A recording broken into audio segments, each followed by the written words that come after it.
Jadi buku jadi semacam ajang buat refleksi. Jadi sekitar 20% waktu saya pakai untuk nulis, baca buku, sharing tentang the ideals, architecture yang fokus ke survival and struggle. Because I think cerita soal arsitektur sebenarnya cerita soal kehidupan. Berarti sebenarnya in that sense arsitektur itu adalah ilmu yang sangat populis ya, maksudnya Yes. for the people. Yes.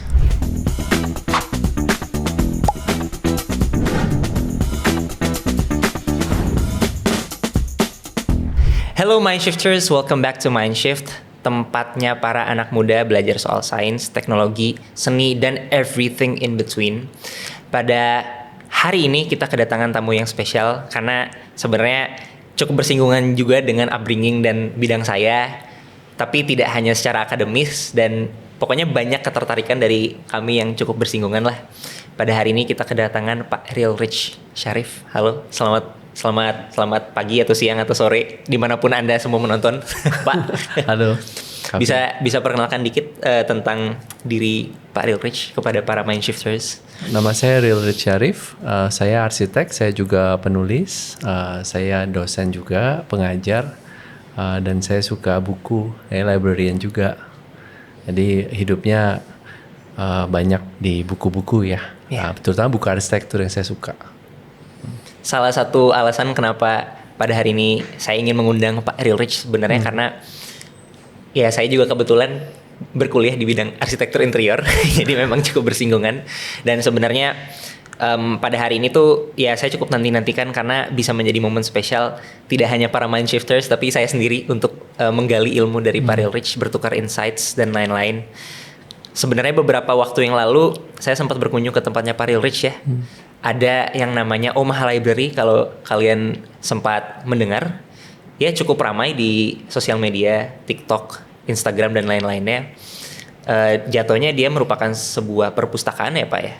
Cuman yang menarik adalah di situ kalau tidak salah tuh kepanjangannya On Meeting Architecture Hub. Ya, memang jadinya buku-buku yang dipustakakan di situ tuh berporos pada dunia arsitektur ya.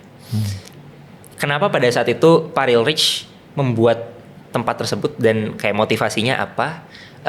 Apakah ada event yang menjadi katalisator bagi pembangunan Omaha Library pada saat itu? Nah, Pak Aris perlu tanya dulu, are you survive with architecture? Wah, ini mah jadinya saya yang diinterview ya. Nggak apa, tapi bagus, dua arah. Apakah saya survive dengan arsitektur? Waduh, ya kalau kita lihat ke belakang sih ya saya lulus dengan aman saja sih Pak. Kenapa harus aman? Saya suka dengan bidangnya. Saya suka dengan mindset dan design thinking yang dipelajari di situ. Mungkin kalau boleh mundur sedikit, pada saat itu saya memilih jurusan arsitektur interior ya di Universitas Indonesia tuh ada peminatannya lah gitu. Pada saat itu saya memilih jurusan tersebut itu karena saya sebenarnya saya tuh lebih tertarik dengan hal-hal yang mikro sih Pak. Saya suka desain, cuman sebenarnya mungkin minat atau passion saya itu lebih di produk dan ilustrasi. Jadi saya sebenarnya lebih senang menciptakan dunia yang manageable untuk orang-orang mainkan secara tactile gitu. Cuman setelah berbincang dengan banyak sekali orang-orang di luar sana, melihat banyak interviews, melihat banyak jurnal termasuk Pak Rilrich juga gitu. Saya melihat kayaknya ada hal lain yang dimiliki oleh bidang arsitektur yang tidak dimiliki oleh bidang-bidang desain yang mungkin sedikit lebih menjurus lainnya gitu, yakni design thinking tersebut gitu. Maka dari itu saya memutuskan untuk ngambil sesuatu yang lebih makro karena saya pengen bisa belajar the design process dan how to finish a project from start to end gitu dengan kacamata yang sifatnya big picture gitu. Dan mungkin approach-nya juga beragam gitu ya, bisa top down, bottom up dan lain-lain. Mungkin itunya sih yang saya ingin dapatkan dan berhasil dapatkan, lebih ke kayak gitunya sih Pak. Memang desain jadi salah satu jalan untuk kita bisa lompat di negara yang katanya post kolonial ya. Nah, itu dia. Desain jadi salah satu cara untuk bisa lompat ya, untuk bisa keluar dari perangkap itu ya. Kalau kita itu kayak pikirannya kayak terbatas gitu, kayak dikatanya ini bukan negara maju gitu, kayak gitu. Ya memang kita melihat sejarah, mentalitas seperti itu ya tidak bisa kita pungkiri masih sedikit banyak terpatri ya di generasi-generasi kita. Cuman ya mungkin ya desain memberikan kita sebuah strategi untuk melihat lebih jauh, tidak hanya bird's eye, cuman mungkin kita bisa menyebutnya world's eye ya. Yes. Ya, dari lebih jauh lagi. Spot on. Jadi balik lagi tadi ya, pertanyaannya soal Omah ya. Iya. Omah sebenarnya is my defense mechanism. Wah, kenapa tuh Pak? Because I think waktu saya balik di tahun 2010, I think iklim praktik di Indonesia ini nggak bagus gitu. I think mimpinya banyak gitu ya, ekspektasinya banyak, tapi in the reality kan ada penyadaran ya. Iya. Saya menyadari bahwa oke, kita hidup harus ada sebagai arsitek itu ada klien, habis itu ada juga engineering yang berbeda gitu. Karena saya praktik dulu kan di Inggris gitu. Jadi waktu balik ke Indonesia banyak keterbatasan gitu. Karena dunianya dunia yang cukup jauh gitu ya, abstrak, pengennya bagus gitu, pengennya punya ekspektasi terhadap arsitektur, harus ada jembatan nih untuk saya punya harapan gitu. Jadi buku jadi semacam ajang buat refleksi. Jadi sekitar 20% waktu saya pakai untuk nulis, baca buku, sharing tentang the ideals gitu. The great ideas, the great mentors, the great pilgrimage, the great architecture yang fokus ke survival and struggle. Because I think cerita soal arsitektur sebenarnya cerita soal kehidupan. Setuju. Yang nggak mewakili tentang arsiteknya aja. Iya. Arsiteknya, kliennya, engineersnya, ekosistemnya. Kita lihat sejarah itu satu epos yang luar biasa menarik buat dipelajari gitu. Dan kunci-kuncinya itu udah kelihatan. Nah, waktu memantik, waktu saya ke Barcelona. Saya belum pernah ke Barcelona pada waktu itu. Dan saya lihat kenapa penataan kotanya itu punya bersegi yang ada cornersnya di chamfers gitu, yang direplicate dengan itu dari yang didesain oleh Cerda pada waktu itu. Itu pada tahun berapa pada saat itu Pak Rich mengunjungi? 2014. Habis itu saya waktu itu lihat Sagrada Familia dari jauh dan saya lihat Casa Mila. Waktu lihat ke Casa Mila saya kaget. Arsitek ini itu arsitek siapa gitu, Antoni Gaudi pada waktu itu, dan di atasnya itu udah lantai paling atas dia masih bikin catenary arcs yang banyak itu, yang floating dan itu bisa diinjek. Dan itu konsepnya namanya Catalan Architecture. Catalan Architecture. Dan ada konstelasi tentang Catalan Architecture yang menarik dari sana, bahwa misi dasar dari arsitektur adalah tentang kesetaraan dan pengentasan terhadap kemiskinan dan kesehatan. Dan memberdayakan kesehatan. Makanya Sagrada Familia itu di satu ujung itu tentang berdoa, di satu ujung lain tentang ada Hospital San Pau, itu tentang kesehatan. Di dua ujung ini sebenarnya the crusades of the life. Nah itu ada di tata kotanya tuh. Oh, itu menjadi plan, maksudnya base dari plan. Basis. Baru setelah itu baru replikasi tentang urban life, trees and every nature yang spreading dari situ. Spreading dari sana, didesain oleh seorang engineer ya. Berarti sebenarnya in that sense arsitektur itu adalah ilmu yang sangat populis ya, maksudnya for the people. Yes. Kalau memang menurut Pak Rich sendiri, in one sentence gitu ya, arsitektur itu apa sih? Menurut saya itu kaul. Ada promise-nya? The promise, jadi sebuah janji yang harus ditepati gitu. That kind of is sacred gitu. Sacred. It's a very sacred. Sebenarnya sangat sacred. Sebelum kita masukin bisnis, kita masukin tren. It used to be very sacred. It's like we making a temple gitu. Dan sekarang gimana cara ngeproteksinya kan? Dari mungkin ada banyak hal lah ya. Atau gimana cara ngaturnya supaya semua itu terfasilitasi. Nah itu yang nggak gampang sebenarnya. Bisnisnya gimana terfasilitasi? Oke, visi misinya gimana gitu. Kalau misalnya memang beneran setinggi itu gitu. Tapi saya percaya bahwa I think in Barcelona saya merasakan itu, dan kemudian saya mulai mencari ke banyak tempat, ke banyak buku, ke banyak orang-orang yang di Indonesia juga yang bisa megang kunci-kunci itu gitu. Nah akhirnya ya ketemu banyak hal, ternyata struggle itu terjadi di banyak tempat gitu ya, dan menghasilkan banyak kebudayaan yang positif gitu. Berarti dari pengalaman Pak Rich tersebut di akhir 2014 OTW 2015 kemudian Omah berdiri. Yes, dan waktu itu saya telepon dari Barcelona, saya bilang kita bikin Omah. namanya On a Meeting Architecture Hub. Saya bilang ini arsitek nih hebat, saya bilang, karena dia mempertaruhkan hidupnya untuk arsitektur. Dan saya baca biografinya sampai selesai pada waktu itu, kira-kira sekitar 2 jam saya fokus. Nah pada waktu saya lihat bahwa Gaudi itu sampai titik terakhirnya dia tuh menang court, masuk pengadilan, menang court, dapat uang, itu dikasih ke gereja gitu ya. Tetapi waktu dia juga masuk penjara gara-gara disalahartikan gitu satu titik itu ya, dia juga malah memperhatikan teman satu selnya gitu.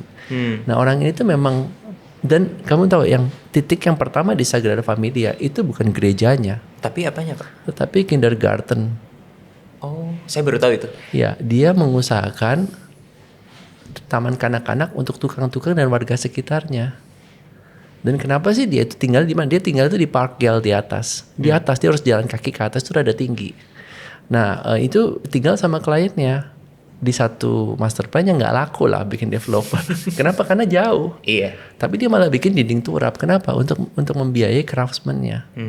Jadi that kind of heart between the clients and his life and then the builders. Actually it's coloring the Barcelona landscape sampai sekarang. Dan bangunan yang di Casa Batlló, I think is one of the most amazing. Dibikin dalam jangka waktu 2,5 tahun. Bangunannya 6 lantai. Kalau dilihat detailnya, is a curvilinear is everywhere. Iya, si Sagrada itu. Sisik-sisiknya. Ini Casa Batlló. Oh, Casa. Is one of the most refined residence ya yang ada gitu ya. Renovasi itu. Jadi it's magical, dia bisa selesai dalam waktu 2 tahun. Kalau buat Paris mungkin 10 tahun juga sulit karena tekniknya sulit, nggak ada yang sama. Kurva kusennya itu melengkung gitu, nyesuaiin bentuk pohon gitu. Gimana masang-masang kusennya? Gila sih. Kayak begitu. Artisanry dan craftsmanship-nya. Iya, dan tengah-tengah pakai kaca patri. Iya. Kaca patri yang bentuknya kayak kamu homeschool misalnya ya. Iya. Maaf ya. Iya. Misalnya kamu lugu, abstrak. Dia umurnya segitu tapi masih menyimpan that kind of sparks. Benar. Nggak takut gitu. Benar-benar. Gitu. Nah itu buat saya amazing sih ngeliat karya piece kayak gitu sih. Pak Real Rich berarti setelah membangun Omah dari tahun 2014 akhir ya. Sebenarnya saya mau tanya dulu deh, agak mundur sedikit mungkin buat para mind shifters yang belum tahu gitu ya. Dari yang kita lihat gitu, dari yang kita research gitu, Pak Real Rich berarti membangun Omah, tapi ada Real Rich Architecture Workshop juga. Dan ada Dot Workshop ya jatuhnya ya. Beserta Guha The Guild dan Guha Boboto. Itu semua sebenarnya jadinya anak-anaknya Pak Rich, project-project lahirannya Pak Rich. Cuman bisa dikasih kisi-kisi sedikit buat para mindshifters, kayak sebenarnya yang saya tahu sih ya, si Real Rich Architecture Workshop itu adalah jatuhnya firmnya ya. Cuman yang lain-lain itu jatuhnya apakah subsidiary dari firm tersebut atau seperti apa Pak? Jadi waktu tahun 2010 saya balik kerja di Inggris gitu, saya balik ke sini saya praktek arsitektur. Nah, saya mulai dengan DOT Workshop dulu. DOT Workshop adalah sebuah nama yang mulai dari titik. Ada kerja keras diakhiri oleh titik. Nah jadi saya pakai itu buat studio desain. Tapi pada waktu itu kita bareng-bareng, ada beberapa tukang dari My Dad gitu, yang dia juga ada engineer dari My Dad yang waktu itu yang saya kumpulin gitu, bisa bantuin nggak ini ngitung sipil, ngitung RAB, ngitung ini. Jadi kita bikin kayak small engineering things ya. Nah akhirnya itu jadi cikal bakalnya DOT. Nah kalau studio RAW Architecture Workshop itu adalah sebuah studio arsitektur. Nah DOT itu lebih kayak gimana cara bikin ngulik ke detailingnya gitu. Kayak banyak yang saya pelajari dari begitu banyak arsitek ya. Kayak arsitek Sweden, Sigurd Lewerens. During the crisis dia malah bikin kusen-kusen di rumahnya dia gitu. Kenapa? Karena profesi arsitek itu tidak adaptif gitu. Dia tergantung market gitu. Dan bisa naik dan bisa turun gitu. Nah, caranya adalah begitu. Jadi bagaimana merajut detailing supaya kita bisa produksi our own kusen, pintu dan jendela dan sebagainya gitu. Jadi ada kayak Ekspansi backbone, lah. benar laboratorium dari tektonika detailing. Oh, itu kemudian DOT itu ya berarti Benar, apa DNA-nya adalah tektonik. Yes, karena it coins to my father. My father kan civil engineer yang juga pembangun. My grandfather juga. Jadi ada tukang-tukang yang udah kerja sama saya jauh sebelum saya belum lahir. Jadi itu kan satu traces yang saya harus jaga. Nah itu DOT itu menjaga itu. Jadi bahkan sekarang masih sampai generasi ketiga tukang-tukangnya. Iya gitu. Jadi Awet lah ya. harus awet karena tradisi kita sebelum dari emang tradisi awet gitu. Yang muncul nggak cuma di kota besar tapi justru malah dari Kalimantan. Dari Surabaya baru saya pindah ke Jakarta gitu. Tapi berarti what prompted Pak Rich untuk masuk ke dalam dunia ini? Apa karena memang sudah familiar juga dari memang keluarga ya, maksudnya turun temurun memang sedikit bersinggungan dengan itu, atau akhirnya kemudian yang membuat Pak Rich, oke, saya sepertinya ingin membangun ini dan ingin bekerja di bidang ini tuh sebenarnya pada saat itu sparknya apa? Pada saat Pak Rich masih muda? Sparks-nya. Oke, saya pengennya jadi dokter. Dulu. Daftarnya di Erlangga. Tapi keterimanya pilihan kedua di ITB. Jadi waktu itu saya jadi masuk ke ITB, saya masih suka di Balai Keselamatan. Oh. Jadi saya ngajar di Balai Keselamatan selama 4 bulan gitu. Saya datang tuh, memang saya suka lah anak kecil, saya suka bantu, saya suka tangannya itu nggak bisa diem gitu. Dan saya ingat di Balai Keselamatan itu ada piano gitu. Jadi I wish that ada sebuah citra yang saya bayangin gitu, tempat di mana ada anak-anak kecil, ada piano, ada orang main, wah it's very beautiful ya, ada kenangan kayak gitu. Jadi pada waktu kan tingkat 2, it turns out that I can do sketch, I can do coordinations, I can do design, lumayan bagus gitu. Jadi waktu itu ya bisa selamat gitu, sempat nggak lulus juga saya, studio sendiri saya nggak lulus. Sama kayak saya Pak. Kamu karena apa? Karena ketertarikannya terlalu banyak Pak.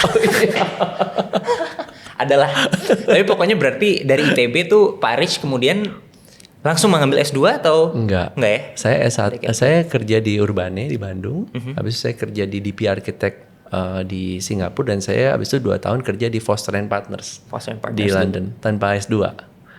Jadi saya dapat interview by phone. Gokil. Baru setelah itu selama berapa tahun tuh Pak tenure-nya di sana? Selama 2 tahun. 2 tahun baru kemudian S2. Setelah itu saya S2. Sebenarnya saya waktu itu diminta buat mimpin tim di Abu Dhabi. Cuma in the God's will, visa saya stranded di airport. Gara-gara visanya. Satu hari. Habis itu saya harus balik ke London. Habis itu dikasih hotel bintang 5 selama 3 minggu. Lumayan banget Pak. Habis itu membuat saya berpikir ulang tentang kehidupan. Habis itu saya waktu itu doa, Tuhan kayaknya saya nggak mau ke Abu Dhabi. Saya maunya sekolah. Because if you want to bet, which one that you want to pick in your life, I have done my time in Foster & Partners and I can come back. Because I have a good relations. Jadi dikasih bonus sama bos saya. Habis itu saya udah ngomong honestly aja. Jadi ternyata saya cuma ngomong jujur aja. Saya bisa diterima di Foster & Partners juga ngomong jujur. Nggak ada cara lain, cuma ngomong aja, saya pengen kerja di situ. Kamu dibayar berapa? Saya nggak dibayar juga nggak apa-apa. Tapi kan ada yang pantas untuk saya. Saya ngomong begitu. Sampai interviewnya sampai bingung. Habis itu ya pasti waktu offernya keluar ya saya nawar juga. Tapi maksudnya kan the first motive kan kelihatan ya. Nah akhirnya pada waktu itu saya pikir oke, saya maunya mau belajar lagi. Habis itu uangnya waktu itu saya ingat dulu kalau nggak salah 15.000 pound sterling ya. Udah saya put into that tuitions. Sebagian juga dibantu sama kakak saya gitu.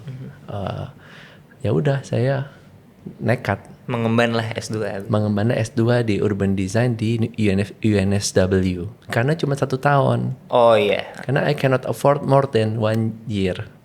Saya cuma afford sebenarnya cuma 10 bulan. Akhirnya diizinin saya sekolah cuma 10 bulan. Dibolehin tuh ya Pak? Boleh, saya ngomong. Tapi emang sebenarnya kurikulumnya more than that? Atau? Dan yang bikin saya balik adalah UI. Oh gitu? Karena saya menang kompetisi waktu iya UI, benar. di vokasi. Dan dananya itu cukup saya buat bolak-balik. Dan ini kalau nggak salah uang ininya 30 juta. Saya cukup buat beli tiket. Lumayan lah ya. Sama nanti buat graduasi. Jadi 15. Jadi udah I don't have the ticket to come back. Dan saya nge-email profesor saya, Rich, no problem. Jadi dikasih dikasih ada duit lah dari profesor, kasih scholarship pada waktu itu. Iya, jatuhnya grant. Ya, jadi dapat PWI award buat itu. Ya, I think yang penting kita jujur aja, kita selalu dapat nanti langkah-langkah ke depannya. Jadi itu yang jadi backgroundnya sebenarnya. Jadi bisa di UNSW urban design. Cuma setahun S2-nya. Berarti itu selesai dari situ tahun berapa Pak pada saat itu? 2010. 2010. Kemudian apakah dari situ Pak Real Rich langsung gimana? Maksudnya the succession of events menuju membangun RAU itu. Oke. Seperti apa? Jadi pada waktu saya kuliah di S2 dan itu saya menang beberapa kompetisi.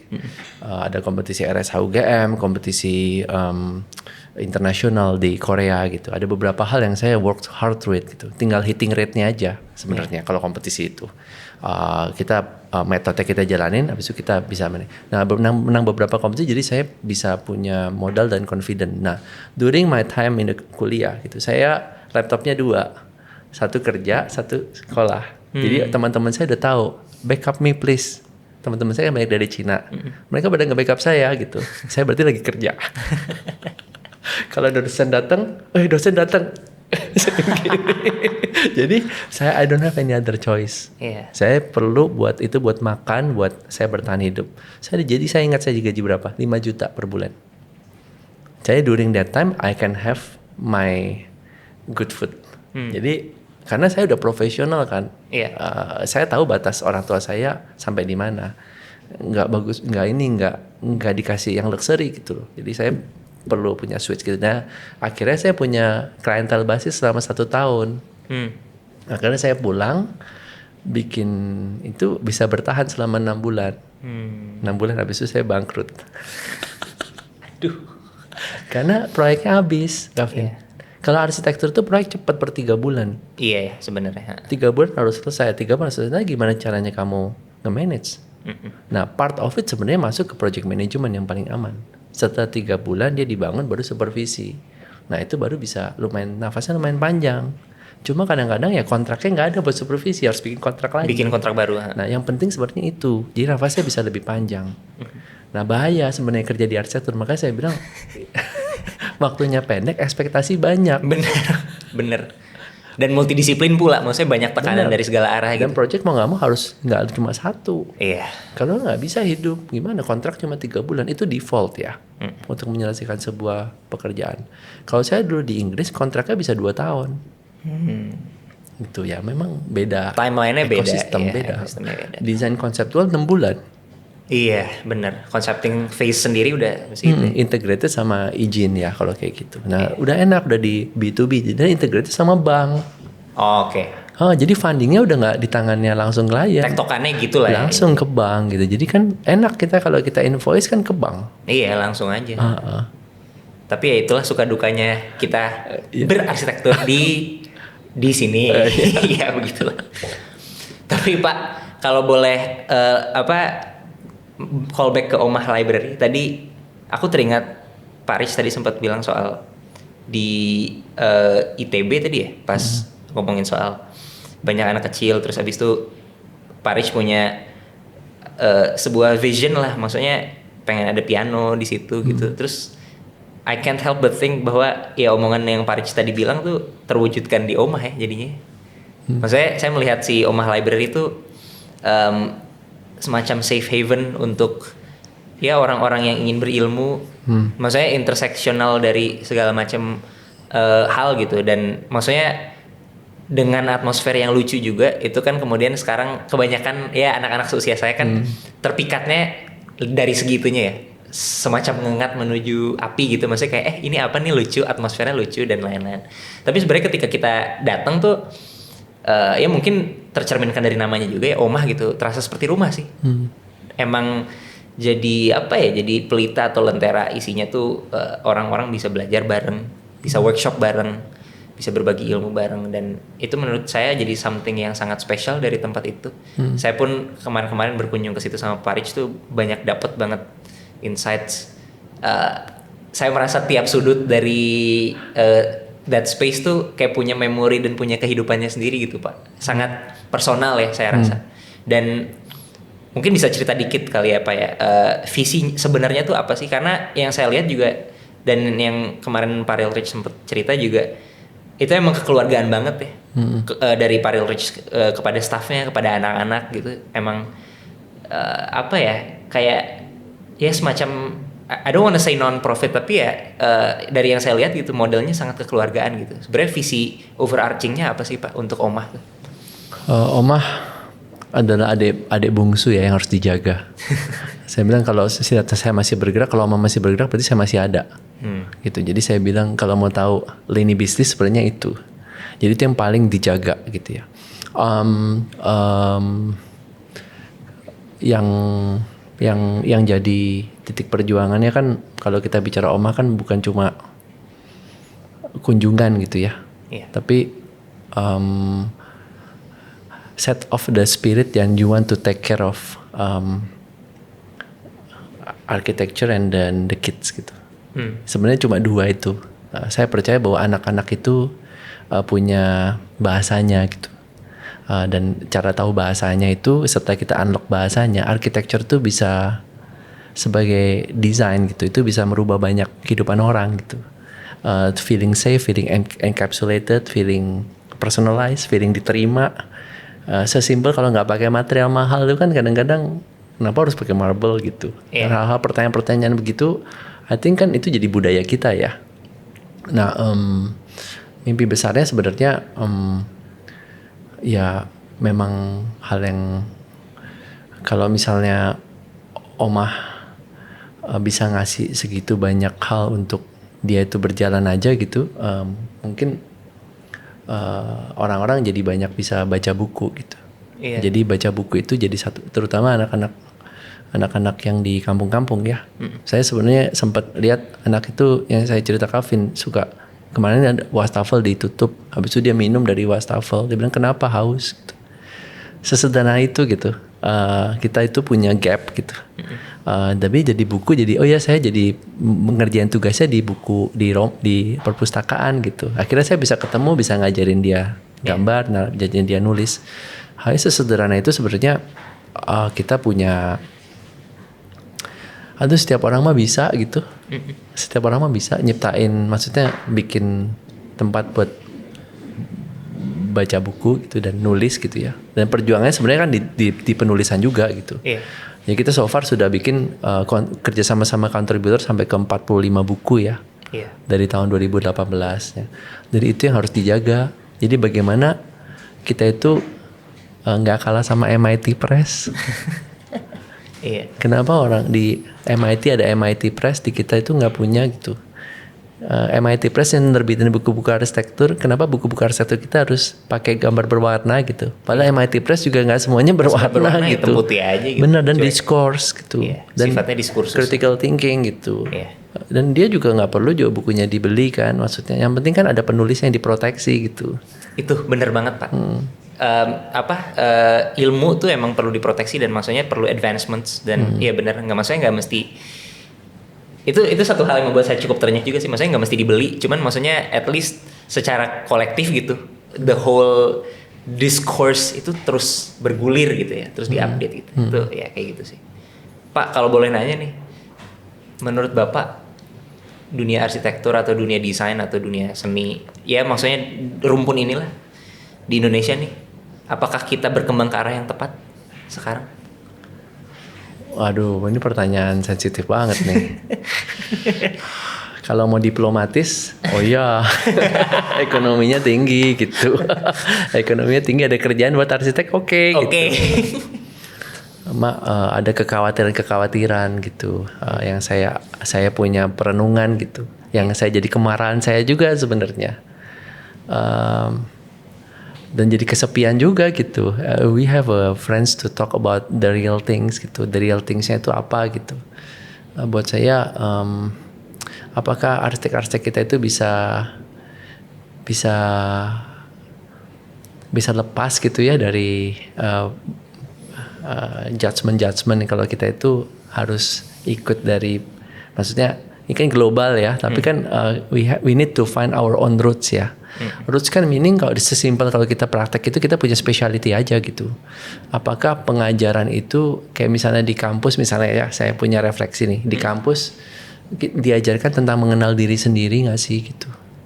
Diajarkan tentang psikologi nggak sih atau diajarkan tentang ya geografi, antropologi atau biologi lagi gitu. Dan itu banyak inspirasi yang atau filsafat gitu.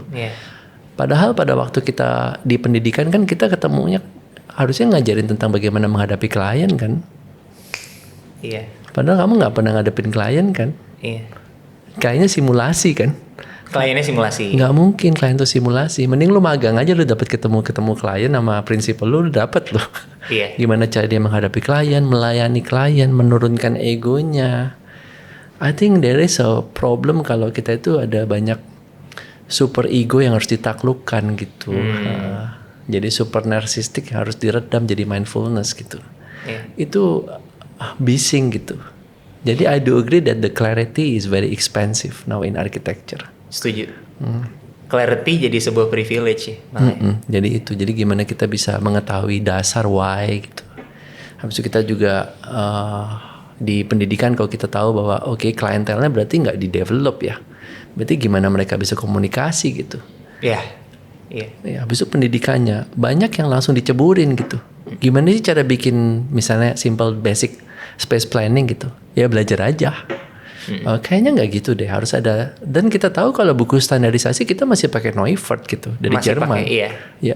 Nah, misi dasar Paris pengen bikin Neufertnya Indonesia. Neufertnya kita harus punya standarisasi kita sendiri. Setidaknya kita coba lah, meskipun ini masih nggak lengkap, tapi kan nggak apa-apa kita coba. Benar. Kita bikinnya runtunan frameworknya. Paris bikin apa workshop denah. Gimana nih cara bikin denah yang bagus? Oh pakai bubble dari mana? Space planning, dari ergonomi. Ergonomi kita Indonesia beda sama ergonomi luar loh. Benar. Tinggi badannya juga beda. Ya, makanya sebenarnya measurement Neufert itu sebenarnya perlu di recontextualize ke sini lagi. Sesimpel that kind of DNA. Saya nggak bilang materiality wujud fisik. Tapi sebuat sesuatu yang mendasari keluguan kita, keabstraksian kita, kayak legonya lah ya. Bener-bener. Nggak mesti masuk ke dalam vernacularity dan materiality dulu lah ya. Ini yang abstraknya dulu aja, yang fundamentalnya saja, dulu basic fundamentalnya dulu. Harus ada checklist di sana gitu. Nah kita masih masuk ke sana tuh, yang basic kayak gitu. Denah tentang efisiensi, tentang flow ruang, tentang psikologi orang, tampak tentang karakter klien ini beda-beda nih, karakter arsiteknya juga. Kalau kawin gimana? Mewarnai budaya kan? Itulah Indonesia. Kalau potongan tentang buildability. Nah cerita gitu kan, DNA tampak potong udah satu jurus yang lumayan dahsyat tuh kalau di develop. Benar sebenarnya. Iya, sebelum pakai yang lain kita jangan langsung masuk ke digital. Maaf ya, tapi kalau BIM, Building Integrated Modeling, parametrik misalnya, ataupun apapun lah, rendering, representasi, jangan kesana dulu. Bahasa kita itu kayak anak-anak dulu nih, abstraksi kita di mana gitu. Ya proses abstraksi itu jadi satu proses yang penting di arsitektur. Nah kemudian kan kalau misalnya kalau orang yang biasa bebas nih, masuk ke arsitektur pendidikan nih, berat loh.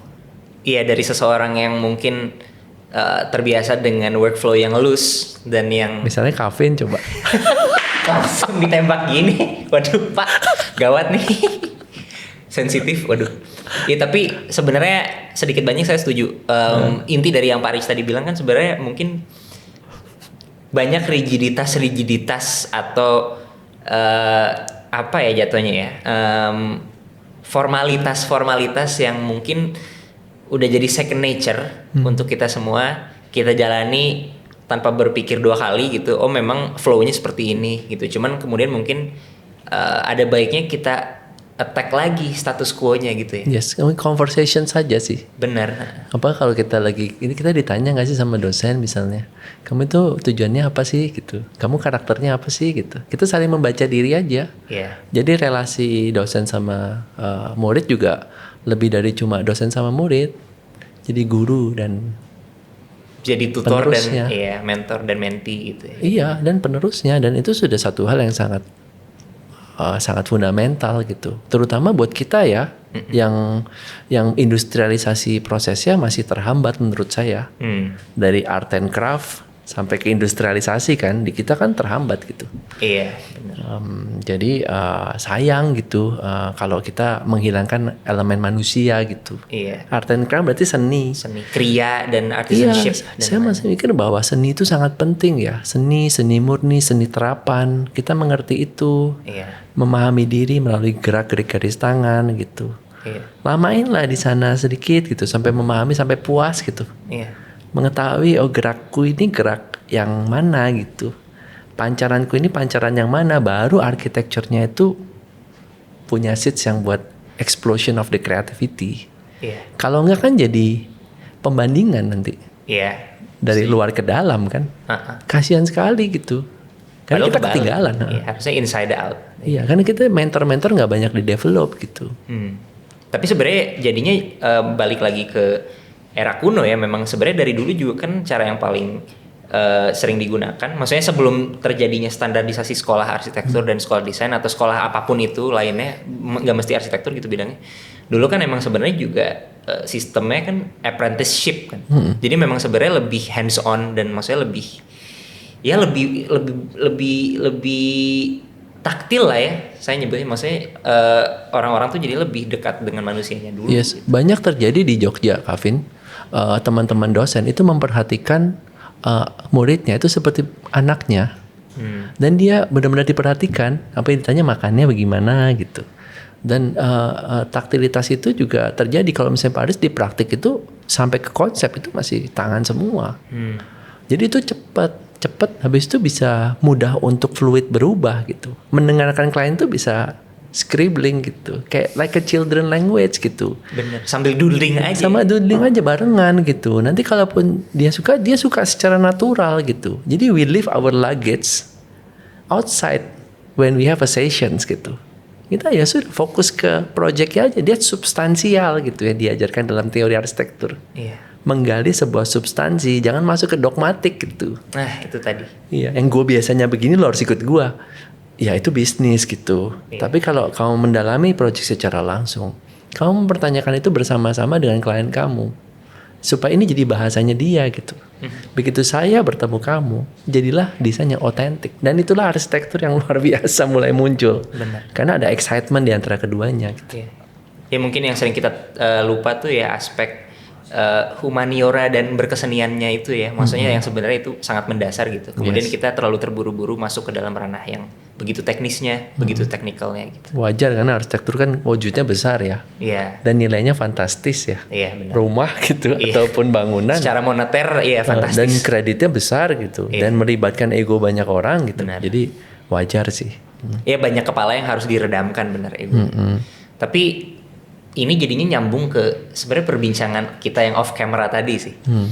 Dari abstrak ke konkret, dari sesuatu yang sifatnya tuh ya tadi kata-kata Pak Aris cukup memantik pemikiran saya sih, lugu ya. Sesuatu yang lugu ke dalam sesuatu yang sifatnya lebih corporeal gitu. Tadi kita sempat berbincang nih Mindshifters off camera soal generasi sekarang dan maksudnya which way the world is heading sekarang gitu. Kebanyakan anak-anak dan orang-orang dengan dunia yang bergulir sebegitu cepatnya, kita kemudian langsung masuk ke dalam bahasa yang figural ya tadi Pak Aris sempat bilang. Keabstrakan itu memang sesuatu yang hilang pada saat ini gitu. Bisa dielaborasi nggak Pak Rich keresahan atau opini Pak Rich tentang hal ini? Misalnya gini, kalau ketemu klien ya, saya selalu tanya, ada yang ibu hindari nggak sih gitu, bapak hindari nggak masuk nih. Habis itu kalau kita udah deket bisa masuk ke beberapa fase yang traumatik gitu. Dan begitu kita mendengarkan itu, saya pikir itu jadi satu privilege buat arsitek ya. Karena bagaimana kita bisa ada satu cerita di mana satu klien kami gitu, setelah rumahnya selesai itu tidak bersama lagi dengan suaminya. Pada waktu saya melakukan interview dan pada waktu itu settingnya ruangannya kosong, cuma ada skylight di dia. Dia bilang dia punya mimpi bahwa mari saya pengen di ruangan saya ini nanti ada banyak orang ngaji, doa. Habis itu apalagi ya? That kind of silence is life loh. Apalagi ya? Habis itu dia, habis itu beliau nangis.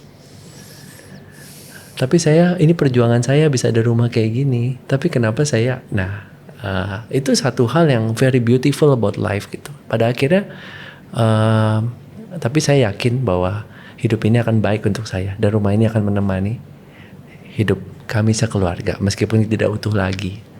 Nah, hal seperti itu begitu arsitektur bisa menemani sang keluarga sampai dan dia merasa nyaman di sana, encapsulated dan merasa aman dan ada skylights yang pasti ibunya itu.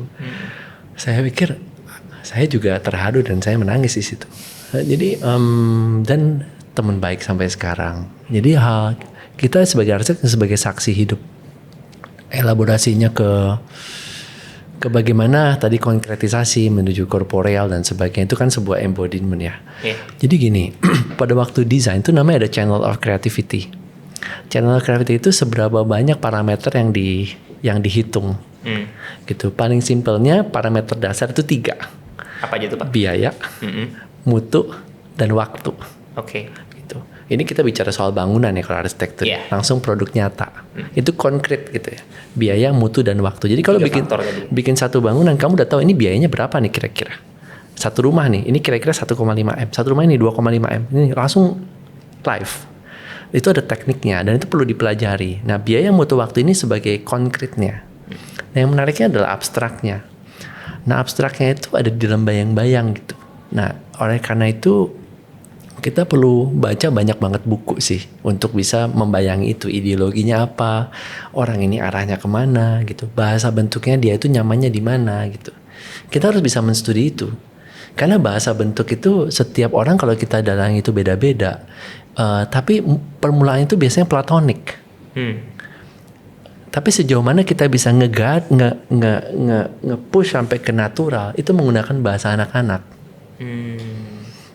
Platonik sampai natural nih maksudnya platonik as in the ideal gitu ya? Iya, kotak, bulat, segitiga. Platonic solid study. Platonic solid study. So you will know that this like the beginning when you want to play things.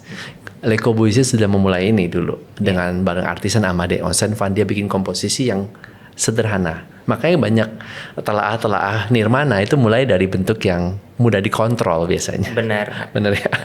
Titik dulu garis baru jadi bidang. Benar, jadi bidang gitu kan. Nah, itu yang Platonic world. Makanya mulai dari titik. Nah, begitu masuk ke abstrak, itu udah alam. Makanya kamu lihat satu komposisi yang tercantik di dunia, ada teman saya bikin riset adalah pohon. Karena dalam pohon itu tidak ada yang sama.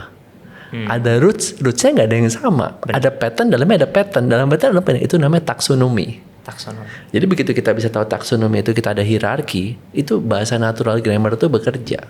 Sebenarnya jadi agak kayak fraktal gitu ya Pak ya. Benar. Maksudnya jadi makin kita zoom ada universe baru di dalamnya, tapi zoom out juga tetap ada komposisinya. Yes, makanya ada beberapa bahasa dekonstruksi seperti yang didesain oleh Kub Himeblau, Rem Koolhaas. Sampai ke titik terakhirnya gitu bejar ke Ingalls dan teman-teman itu dimulai dengan bahasa yang sifatnya abstrak. Jadi dia berusaha men-channel dua itu. Nah, sisanya ya sebenarnya ada manusia ya. Nah, manusianya kalau seseorang itu nggak takut, bahasanya keluar. Gimana tuh Pak? Kalau nggak takut bahasanya keluar? Iya. Karena kalau takut dia tuh udah langsung mikirin bisnis, mikirin penghasilan, gue proyeknya dapat nggak gitu. Tapi kalau nggak takut, kamu nggak pernah nyoba. Nah, biasanya keywordnya adalah kalau kamu punya kamu harus mendefine apa itu ketakutan kamu. Is it about the money? Is it about the things? Atau do you want to make this project wholeheartedly? Nah, itu butuh conversation sama klien, sama diri kamu sendiri. Sampai garis tangan kamu itu berubah lagi menjadi kayak kamu jadi kayak anak kecil gitu. Tetapi this time you have a preparations. You know the buildability, you know the detailing, you will know that you will be there. Nah, begitu itu sudah lengkap semuanya. Jadi arsitek yang baik adalah dia tidak pernah kehilangan masa kanak-kanaknya. Dijaga terus meskipun ini menjadi rigid ya pasti, karena pasti buildability. Tapi jangan disalahartikan bahwa arsitek itu akan kehilangan suara hatinya waktu dia masih kecil. Inner child itu tetap harus. Benar, Frank Lloyd salah satunya, Gaudi salah satunya, Frank Gehry salah satunya. All of the best architect, they can refer to their own childhood when they make a scribbles, and you will know this kind of explosion of ideas. Benar. semuanya tuh dimulai dari guratan tangan tadi. Ini dari pena yang mulai ke titik gitu. Nah itu mulain tuh. At least ada mulainya. Dan project pertamanya atau project-project awal karirnya itu yang penting. Iya. Bukan setelah dia punya firma jadi industrial, udah banyak orang masuk, udah jadi industri bisnis, of course lah itu another thing. Justru upbringing ya, pertumbuhannya tadi Ya, pertama-tama. Pentingnya Omah di situ. Itu dia.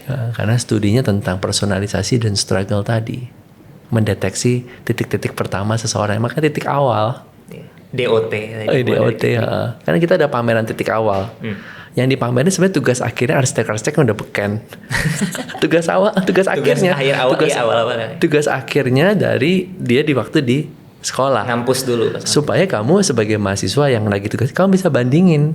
Iya. That's comparison makes you brave. Iya. Dia dulu juga terkenal, dia juga pernah kayak gitu kok. Iya. Kenapa dia bisa, gue nggak bisa? Kan pernah bisa. Babak belur juga lah ngerti. Semuanya pernah ada dalam fase yang sama dalam rentang waktu yang berbeda. Benar. So harapan itu yang kita jaga di Omah gitu.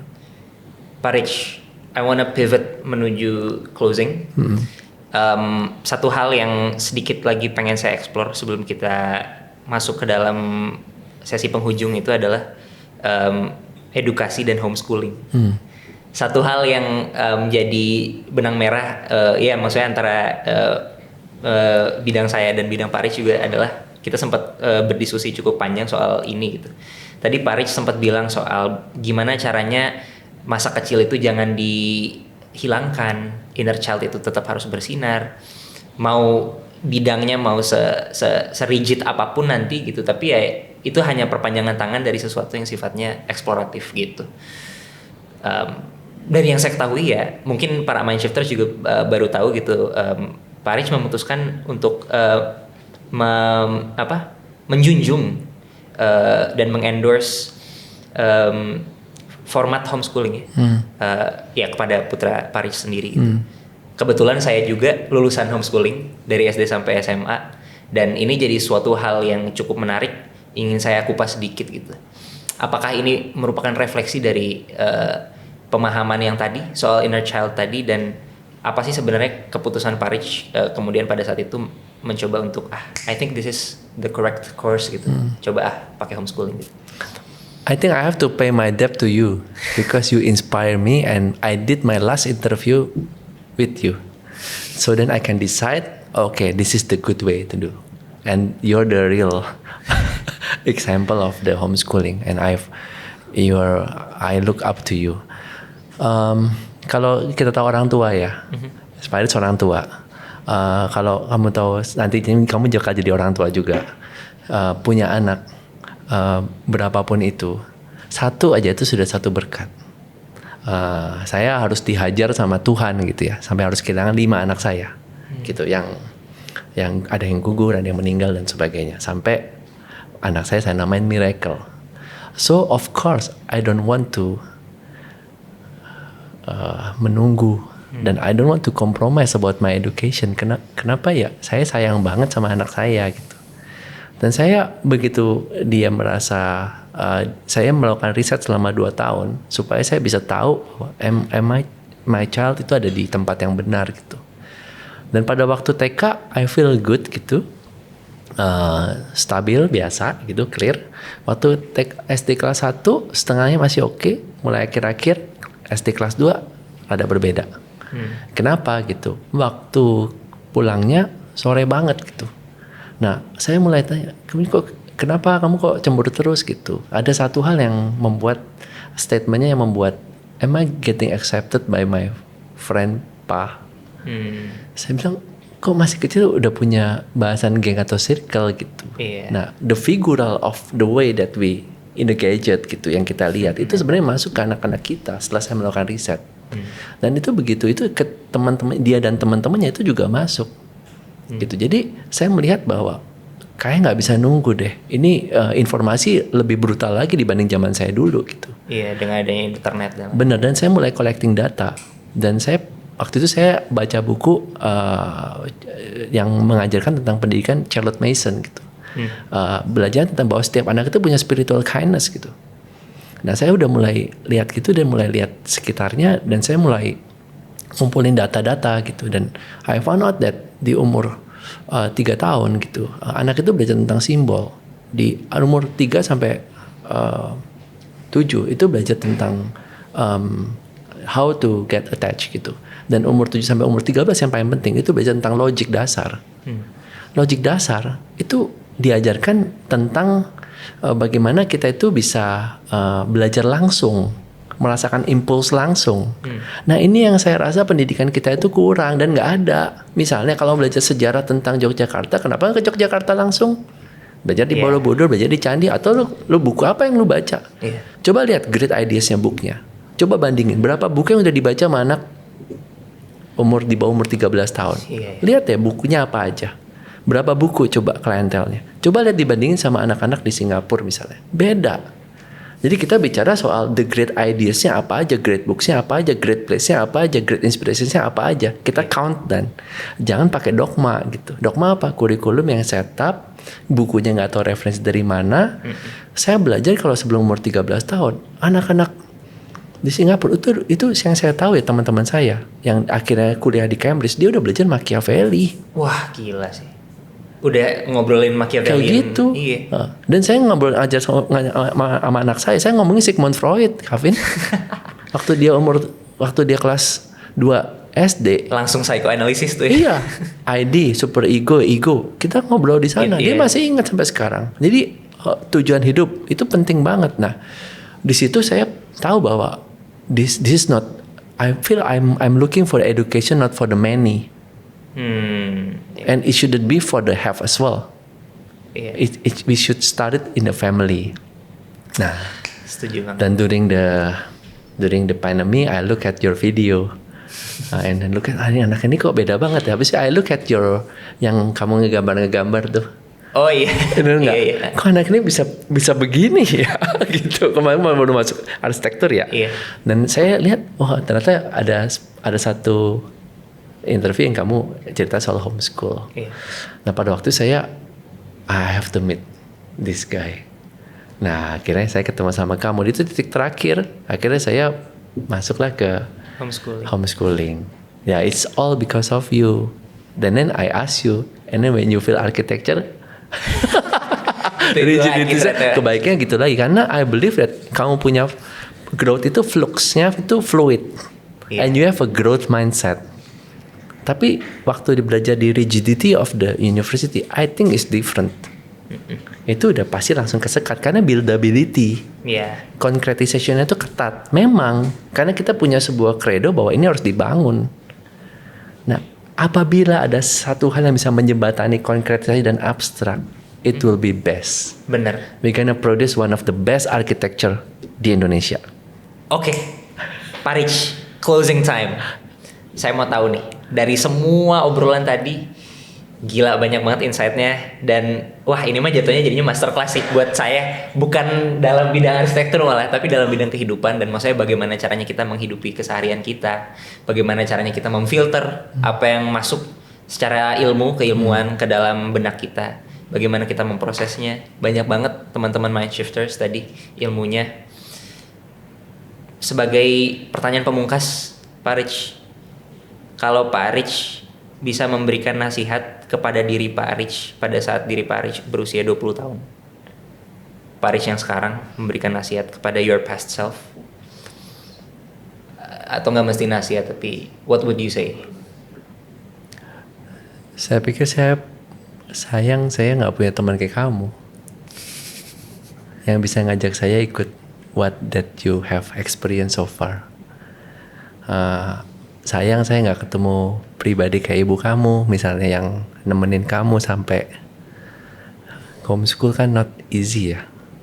Dan I think kalau misalnya saya dulu masih balik lagi ke sesi saya masih kecil, I will ask my mom, can I go to this specific method? Not only homeschool, but learning from home, to hear what I want, and to trace my grammar, my language of doing things. Saya kemudian berefleksi, kalau anak-anak Indonesia bisa merasakan itu, I think salah satu yang membuka jalannya adalah kamu. So I think I believe on that. So that question will coin to me to see your as an example gitu. I really learn so much. Gitu. Pak Aris ngobrol sama semua anak-anak studio saya juga ngasih tahu gitu. You have to know this guy. He changed my life. Ya, hal sesimpel itu. Saya mencari yang kecil, seeds benih yang ini, dan I think is very powerful. Dan itu Romo Mangun udah nyari itu Kevin dari dulu. Dia bikin yayasan namanya Yayasan Dunamis. Dia bikin homeschool tapi dalam bentuk sekolah alam. Yeah. Nah kita jangan kena dogma pendidikan bahwa harus punya grade dan sebagainya, bukan itu. Ya dengarkan suara hati kita karena di Indonesia ini begitu banyak diversity, begitu banyak inspirasi, bahkan Obama belajar learning curve creativity dia ada di sini, dengerin dari pasar. Rem Koolhaas, one of the great architects in the world, belajarnya gitu. Dan kita sendiri ada di ladang inspirasi kayak gini. Masa kita nggak bersyukur gitu. Jadi Tuhan tuh nitipin beberapa channel-channel gitu, beberapa milestone. I think ya banyak yang dibuka gitu. Salah satunya saya bersyukur ada kamu yang membuka jalan Paris juga. Jadi anak saya bisa lebih banyak tersenyumnya sekarang. Thank you Kevin. Glad to hear that. Terima kasih juga Pak Rich sudah berbagi di sini, menjadi inspirasi juga buat saya. Kita saling menginspirasi. Terima kasih banyak Pak Rich atas waktunya. Iya, thank you. Begitu ya kawan-kawan Mindshift, menjadi perbincangan yang cukup berat jadinya. Kirain tadi mau ngomongin soal design thinking tuh begini. Ternyata malah belajar cara mendesain hidup kita sendiri. Cara mendesain jalan hidup kita sendiri.